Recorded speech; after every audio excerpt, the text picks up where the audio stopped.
Chapter 7. The narrator learns about the secret of the little prince's life. On the fifth day, again as always, it was thanks to the sheep, the secret of the little prince's life was revealed to me. Abruptly, without anything to lead up to it, and as if the question had been born of long and silent meditation on his problem, he demanded, "A sheep, if it eats little bushes, does it eat flowers too?" "A sheep," I answered, "eats anything it finds in its reach." "Even flowers that have thorns?" "Yes, even flowers that have thorns." "Then the thorns, what usually are they?" I did not know. At that moment, I was very busy trying to unscrew a bolt that had got stuck in my engine. I was very much worried, for it was becoming clear to me that the breakdown of my plane was extremely serious, and I had so little drinking water left that I have to fear for the worst. The thorns, what use are they? The little prince never let go of a question once he had asked it. As for me, I was upset over that bolt, and I answered with the first thing that came into my head. The thorns are of no use at all. Flowers have thorns just for spite. Oh, there was a moment of complete silence. Then the little prince flashed back at me with a kind of resentfulness. "I don't believe you. Flowers are weak creatures. They are naive. They reassure themselves as best they can. They believe that their thorns are terrible weapons." I did not answer. At that instant I was saying to myself, if this bolt still won't turn, I'm going to knock it out with the hammer. Again the little prince disturbed my thoughts. "And you actually believe that the flowers—" "Oh no," I cried. "No, no, no.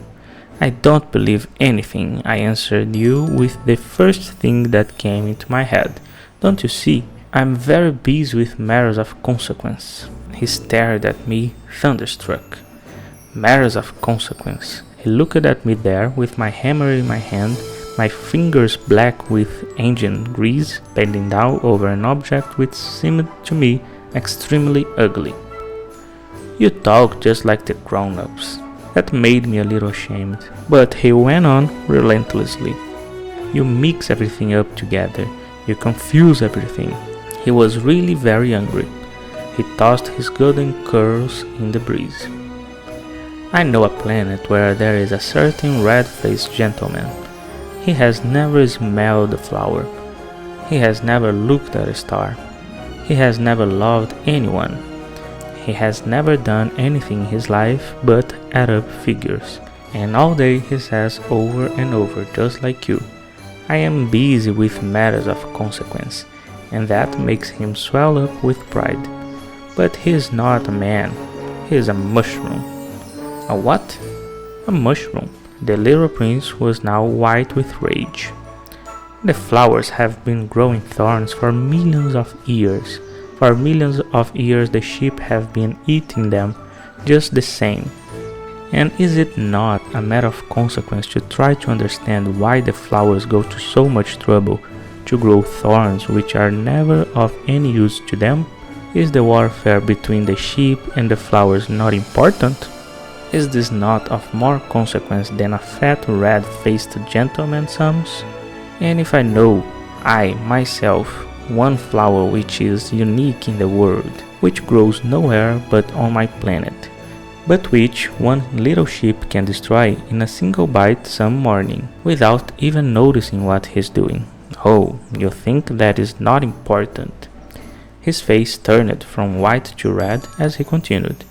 "If someone loves a flower, of which just one single blossom grows in all the millions and millions of stars, it is enough to make him happy just to look at the stars. He can say to himself, 'Somewhere my flower is there.' But if the sheep eats the flower, in one moment all his stars will be darkened, and you think that is not important." He could not say anything more. His words were shocked by sobbing. The night had fallen, and had let me tools drop from my hands. Of what moment now was my hammer, my bolt, or thirst, or death? On one star, one planet, my planet the Earth, there was a little prince to be comforted. I took him in my arms and rocked him. I said to him, "The flower that you love is not in danger. I will draw you a muzzle for your ship. I will draw you a railing to put around your flower. I did not know what to say to him. I did not know how I could reach him, where I could overtake him and go on hand in hand with him once more. It is such a secret place, the land of tears."